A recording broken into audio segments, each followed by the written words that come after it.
Illustration number 8 बहुत ही शानदार illustration है, बट आसान बहुत है, थोड़ा फोकस करना। क्या कह रहा है? ये कह रहा है कि sir, from the following particulars we just have to ascertain the value of inventory. Value of inventory, कौन सी इन्वेंट्री? Closing inventory. कब कैलकुलेट करनी है? 31 मार्च 2022 के दिन हमारे पास में कितने रुपए की इन्वेंट्री बची है वो मुझे यहाँ पे कैलकुलेट करनी है, ध्यान रखिएगा।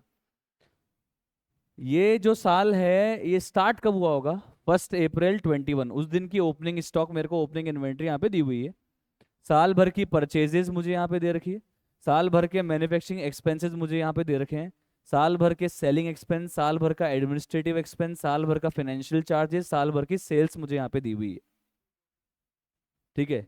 अच्छा, अगर ग्रॉस प्रॉफिट भी मुझे दे देगा ये निकालने के लिए कुछ ना कुछ परसेंटेज, तो क्या मैं यहाँ पे ट्रेडिंग अकाउंट का फॉर्मेट बना के उसमें डेबिट साइड ओपनिंग स्टॉक लिख के, डेबिट साइड में परचेज लिख के, डेबिट साइड में डायरेक्ट एक्सपेंस लिख के, डेबिट साइड में ग्रॉस प्रॉफिट लिख के, क्रेडिट साइड में बाय सेल्स लिख के, क्या मैं by closing stock as a balancing figure निकाल सकता हूं कि नहीं? ये बताओ आप तो। अरे बोलो। मतलब मेरे को यहाँ इसने क्या बोला कि क्लोजिंग स्टॉक निकालो, ठीक है। फिर मेरे दिमाग में थॉट आया कि यार ओपनिंग स्टॉक तो यहाँ पे दिया हुआ है, परचेज दी हुई है, एक्सपेंसेस दिए हुए हैं, उसमें सर डायरेक्ट एक्सपेंस भी है और इनडायरेक्ट एक्सपेंस भी है। तो इनडायरेक्ट एक्सपेंस तो मेरे काम नहीं आएगा, क्योंकि इनडायरेक्ट एक्सपेंस तो ट्रेडिंग अकाउंट में जाता नहीं है। ये डायरेक्ट एक्सपेंस जो होगा ये मैं ट्रेडिंग के डेबिट में लिख दूंगा, ओपनिंग स्टॉक ट्रेडिंग के डेबिट में लिख दूंगा, परचेज ट्रेडिंग के डेबिट में लिख दूंगा, ग्रॉस प्रॉफिट ट्रेडिंग के डेबिट में लिख दूंगा, क्रेडिट साइड में बाय सेल्स लिख दूंगा, तो बैलेंसिंग फिर क्या आ जाएगा? Closing stock. ये करें तो एक बार अपन क्या करते हैं ना, एक बार फॉर्मेट बनाते हैं, आ जाओ साथ साथ। तो अच्छा, कोई नाम दिया ट्रेडर का? नहीं, कुछ ना दिया सर। तो आप तो डायरेक्टली ट्रेडिंग अकाउंट बना रहे हो आप। ट्रेडिंग अकाउंट सबसे इजीएस्ट मेथड बता रहा हूँ मैं आपको पूरे इंटरनेट पे। Trading account for the year ended. अभी लिखना नहीं, आप बस आप सिर्फ फॉर्मेट ड्रॉ करके बैठ जाना, लिखना कुछ भी नहीं। मैं बोलूंगा जब लिखना, क्योंकि इसमें ना कुछ कुछ बातें आएगी। बस अभी फॉर्मेट मेरे साथ में ड्रॉ कर लो आप।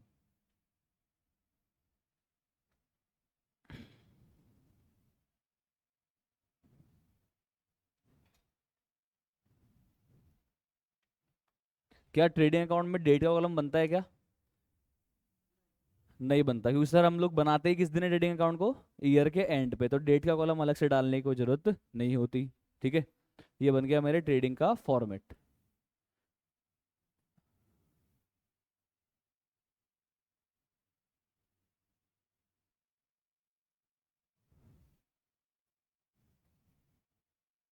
इतना लिख लेना, उसके बाद बंद कर देना। बस इतना लिख लो आप।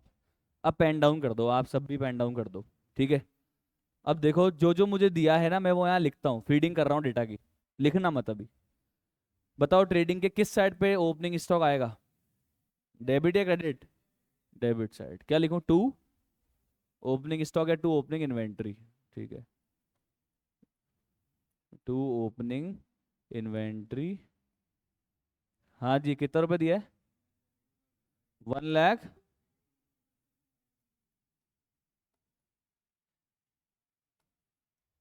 ओके। फिर क्या आएगा? To purchases. अच्छा, नेट लिखते हैं अपन तो। क्या परचेज रिटर्न दिया है क्या? क्वेश्चन में चेक करो। क्या परचेज रिटर्न दिया है क्या? नहीं दिया, मतलब बस यही जो परचेज है वही नेट परचेज है। कहाँ लिख देंगे इसको हम लोग? ट्रेडिंग की डेबिट साइड पे। कितने रुपए बोलो? 7,62,500। यहाँ तक ओपनिंग स्टॉक लिख दिया, परचेज लिख दिया डेबिट साइड पे। क्लियर है? अब बताओ ट्रेडिंग में दिए गए इन एक्सपेंसेस में से कौन सा एक्सपेंस आएगा? मैन्युफैक्चरिंग आएगा? सेलिंग? क्यों? सिर्फ मैन्युफैक्चरिंग एक्सपेंस आएगा ट्रेडिंग में? सेलिंग एक्सपेंस, एडमिनिस्ट्रेटिव एक्सपेंस और फाइनेंशियल चार्जेस तो हमारे इनडायरेक्ट खर्चे हैं, ये पी एंड एल में ट्रांसफर किए जाएंगे। क्लियर है कहानी? ओके। तो सर सेलिंग एक्सपेंस वगैरह तो छोड़ दो, मैन्युफैक्चरिंग एक्सपेंस को डेबिट साइड पे लिख दो। To manufacturing.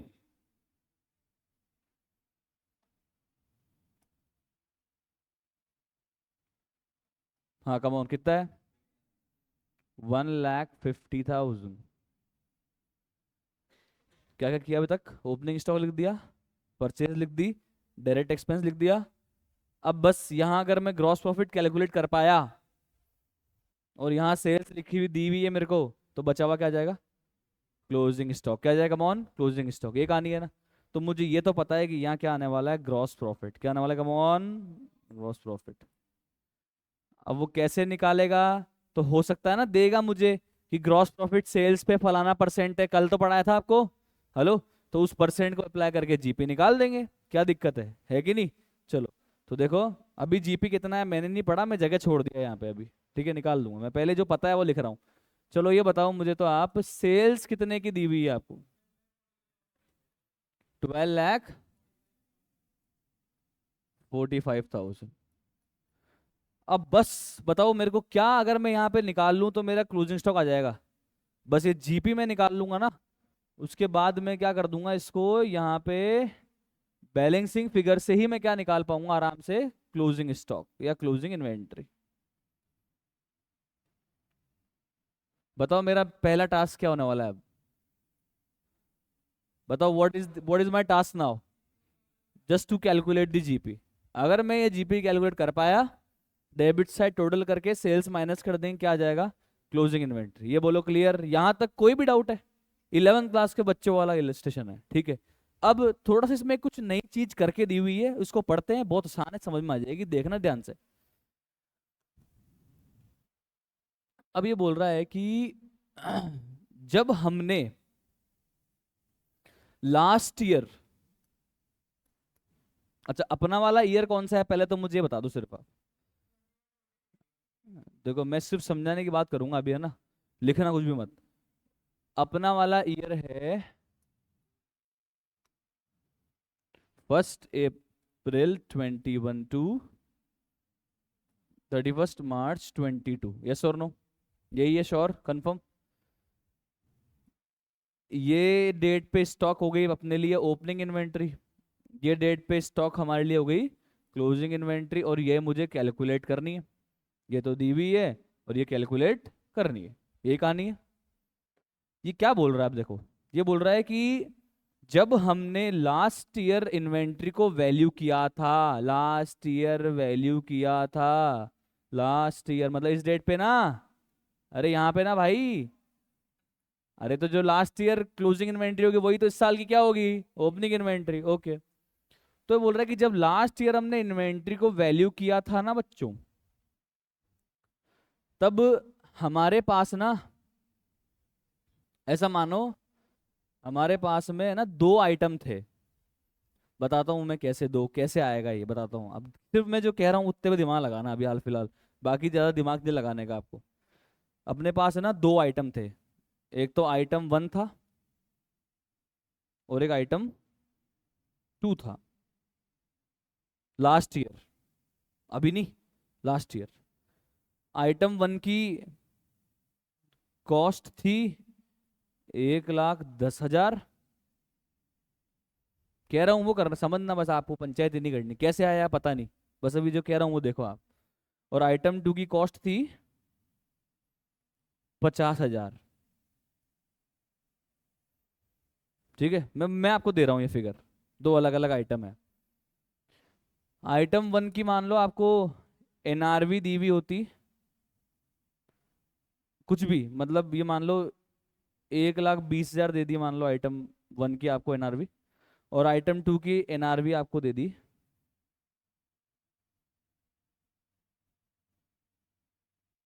32,500। और ये दोनों अलग अलग आइटम है, ये दोनों अलग अलग आइटम है। इलस्ट्रेशन 1 याद है, जहाँ पे इन्वेंट्री इंटरचेंजेबल नहीं होती है, तो वहां पे हम लोग इन्वेंट्री के वैल्यूएशन के लिए हर अलग अलग आइटम को कॉस्ट और एनआरवी विचएवर इज लोअर करते हैं, टोटल नहीं कर सकते। क्या करते हैं? अलग अलग सेपरेट सेपरेट कंपेयर करते हैं, कॉस्ट अलग आइटम की कॉस्ट को उसी की एनआरवी से कंपेयर करके विचएवर इज लोअर पे वैल्यू करते हैं। तो बताओ लास्ट ईयर इन्होंने क्या किया होगा? आइटम 1 कितने पे दिखाया होगा? बोलो बोलो, which ever is lower? 1,10,000। Item 2 को किस पे दिखाया होगा? 32,500। और ऐसे इनकी इन्वेंट्री की वैल्यूएशन कितनी आई बच्चों? 1,42,500। हेलो, कुछ समझ आ रहा है? समझ आ रहा है? हेलो। दो आइटम थे, एक तो आइटम वन था, ये तो कॉस्ट पे ही दिख रहा है, और एक आइटम टू था, इसकी कॉस्ट तो 50,000 रही होगी जब बिल आया होंगे, पर ईयर एंड पे ये इसकी वैल्यू कितनी बच गई थी? 32,500। उसको किस पे दिखा दिया था? 32,500 पे। तो कितनी आ गई मेरी ओपनिंग स्टॉक? 1,42,500। यहाँ तक कोई संकट, कोई डाउट है क्या? नहीं है। ये क्या करके बताया मैंने? 1,42,500 का ब्रेकअप करके बताया आपको। इसमें दो अलग अलग आइटम है, दो अलग अलग नेचर के गुड्स हैं। एक तो होता है यहाँ पे, एक तो उस टाइप का गुड्स हो गया कि जिसकी भाई साहब कॉस्ट ज्यादा है और वो बिकेगा कम में। तो जिसकी कॉस्ट ज्यादा होती है और वो कम में बिकता है, तो उसको हम नॉर्मल नहीं बोलते। क्या बोलते हैं? एबनॉर्मल। और जिसकी कॉस्ट कम है और बिकेगा ज्यादा पे, तो उसका बोलते हैं हम नॉर्मल। दो अलग अलग गुड्स मैंने यहाँ से निकाल दिए। 1,42,500 का मैंने यहाँ ब्रेकअप कर दिया साहब। एक तो कर दिया नॉर्मल गुड्स 1,10,000, और एक मैंने यहां लिख दिया एबनॉर्मल गुड्स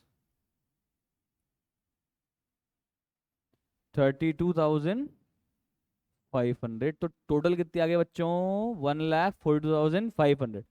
अब आपके दिमाग में सवाल ये आना चाहिए कि आपने ऐसा पिक कैसे किया? अरे लिखा हुआ है, अंग्रेजी लिखी हुई है, बस मैंने उसको इंटरप्रीट कर लिया। ये बोला कि जब लास्ट ईयर हमने इन्वेंट्री को वैल्यू किया था, तो एक आइटम था जिसको मैं कितने में परचेज करके लाया था? 50,000 में। उसमें से मैंने कितनी वैल्यू डाउन कर दी? 17,500 की वैल्यू डाउन कर दी। मतलब उसको कितने वैल्यू किया? 32,500 पे। मैंने उसको आपको इजी करके बता दिया। आया कि नहीं आया? मतलब उस आइटम की कॉस्ट तो 50,000 की रही होगी, और एनआरवी 32,500 की रही होगी। तभी तो उसको कहां पे लेके आए? 30,500 पे ले आए, 17,500 को राइट ऑफ कर दिया। ऐसे कहना चाह रहा है, मैंने आसान कर दी लैंग्वेज आपके लिए। क्लियर है? क्लियर है पक्का? मतलब इस 1,42,500 के गुड्स में से 32,500 रुपीज का एक आइटम है, और बाकी बचा हुआ 1,10,000 का एक आइटम है। समझ में आया? ये 32,500 कैसे आया? पता पता पड़ा। इसको कितने में परचेज किया था? 50 में। इसकी वैल्यू कितने डाउन कर दी? लास्ट ईयर, इस year? Last year, very good. तो लास्ट ईयर कितने दिखा होगा? ये 32,500 का। Very good. तो 32,500 1,42,500 में से है, तो एक आइटम कितने का हो गया? 1,10,000। अब मैंने इसको एबनॉर्मल क्यों बोला? क्योंकि इसकी कॉस्ट ज्यादा थी, एनआरवी कम थी, राइट ऑफ कर रहे हैं वैल्यू, तो इसको मैंने एबनॉर्मल बोल दिया। एबनॉर्मल ही होता है ये, ठीक है। और इसको मैंने बोल दिया नॉर्मल गुड्स। ठीक है, समझ में आ गया? क्लियर है? एबनॉर्मल का मतलब होता है वो गुड्स जो नॉर्मल जीपी पे नहीं बिकता, जो नॉर्मल ग्रॉस प्रॉफिट पे नहीं बिकता। कुछ गुड्स होते हैं ना जो पुराने हो जाते हैं, बेकार हो जाते हैं, डिटोरिएट हो जाते हैं, आउट ऑफ टेक्नोलॉजी हो जाते हैं, तो उसको क्या आप नॉर्मल ग्रॉस प्रॉफिट मार्जिन पे, जो धंधे में आप कमाते हो उस पे बेच सकते हो, या नुकसान में बेचना पड़ सकता है? नुकसान में बेचना पड़ सकता है, या उतना पैसा नहीं कमा सकते जो दूसरे गुड्स पे अपन कमाते हैं। ठीक है। तो नॉर्मल जीपी नहीं कमाएंगे इस पे अपन, एबनॉर्मल पे।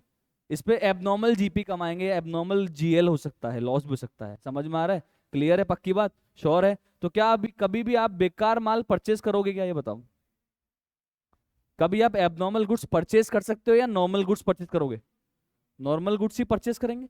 तो ये जो मैंने परचेज की होगी, ये कौन से गुड्स की होगी? नॉर्मल गुड्स की करी होगी। हेलो। क्या कभी आप बेकार माल, पुराना माल लेकर आ सकते हो क्या? नहीं। तो ये मैंने नॉर्मल गुड्स की परचेज करी होगी, आपके अंडरस्टैंडिंग के लिए मैं बस ये लिख रहा हूँ यहाँ पे। क्लियर है? तो मैंने मैन्युफैक्चरिंग भी किसी की होगी? नॉर्मल गुड्स की करी होगी, वो तो एबनॉर्मल है ऑलरेडी। खत्म बात। चलो भैया, यहाँ तक सेट है? यहाँ तक सेट है? पक्की बात? क्लियर है? अब देखना आगे। यहाँ तक की बात अपन ने कर ली।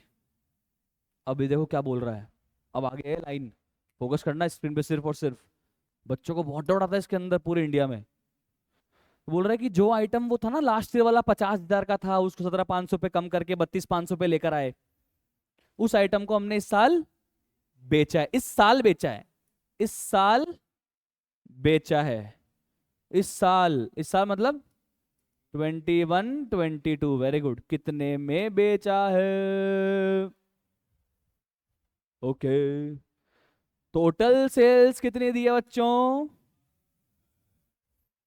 इस 12,45,000 में से? वेरी गुड, 45,000 तो एबनॉर्मल गुड्स की सेल, और बाकी 12 लाख नॉर्मल गुड्स की सेल। आ रहा है क्या? अरे बोलो, आ रहा है क्या? पक्का आ रहा है? Very good. तो देखो सेल्स का ब्रेकअप भी मिल गया मेरे को। कितना बताया रे इसने एबनॉर्मल का सेल? Very good, 45,000। ये कौन सा आइटम है? वही आइटम है या वही वाला लास्ट ईयर का 50 वाला जिसको 17,500 से राइट ऑफ करके 32,500 दिखाया था? वही आइटम है, ध्यान रखना है ना। और इसका मतलब अगर 45,000 की सेल है 1245 में से एबनॉर्मल, तो नॉर्मल सेल कितनी है बच्चों?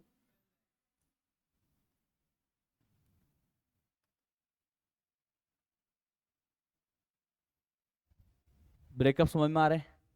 आ रहे या नहीं आ रहे? आ रहे या नहीं आ रहे? पक्की? ठीक है, अब देखना एकदम चमत्कार होने वाला है। अब क्या निकालना है मुझे? जीपी। तो मैंने एक तरह का गुड्स बेचा है, दो तरह के गुड्स बेचे हैं? दो तरह के, कौन कौन से? एबनॉर्मल भी बेचा है और नॉर्मल भी बेचा। एबनॉर्मल कितने का था? कितने का था?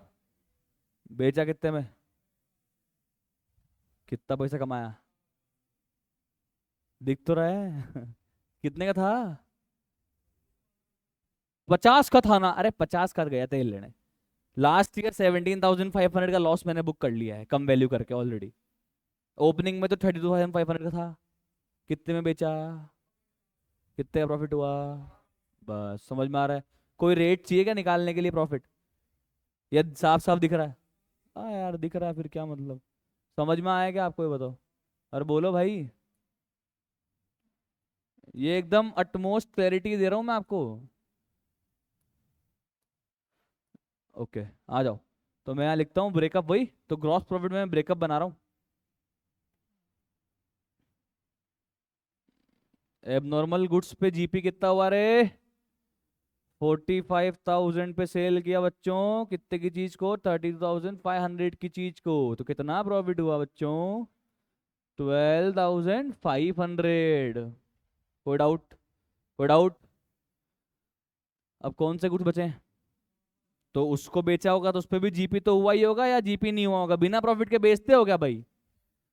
बताओ नॉर्मल गुड्स की सेल क्या है? 12 लाख। बताना नॉर्मल गुड्स की सेल्स पर कितना परसेंट जीपी कमाते हैं? 20% ऑन सेल्स, मतलब 20% कमाते हैं। सर ये नॉर्मल सेल्स का जीपी दिया है या एबनॉर्मल का दिया है? नॉर्मल का ही दिया है।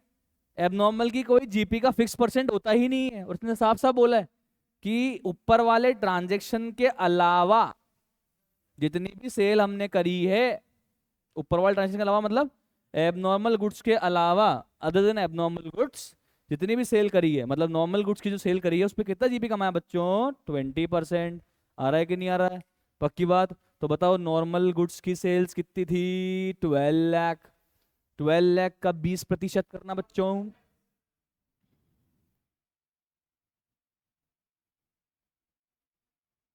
2,40,000। तो बताइए बच्चों ओवरऑल जीपी कितना आया बच्चों? 2,52,500। पूरा debit side pack. Opening stock आ गया, परचेज आ गया, मैन्युफैक्चरिंग एक्सपेंस आ गया, ग्रॉस प्रॉफिट आ गया। टोटल बताओ डेबिट साइड की फटाफट, फास्ट फास्ट फास्ट। अरे ये सब करा करो, कैलकुलेशंस दिमाग में चलाया करो, आगे क्या करना होता है, नेक्स्ट स्टेप क्या होना चाहिए, पजलिंग दिमाग में खेला करो। कितना? 13 लाख।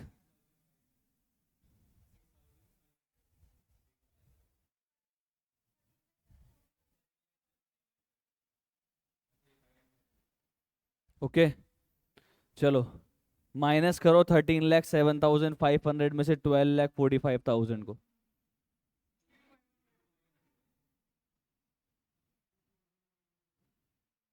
कितना आ रहा है जी?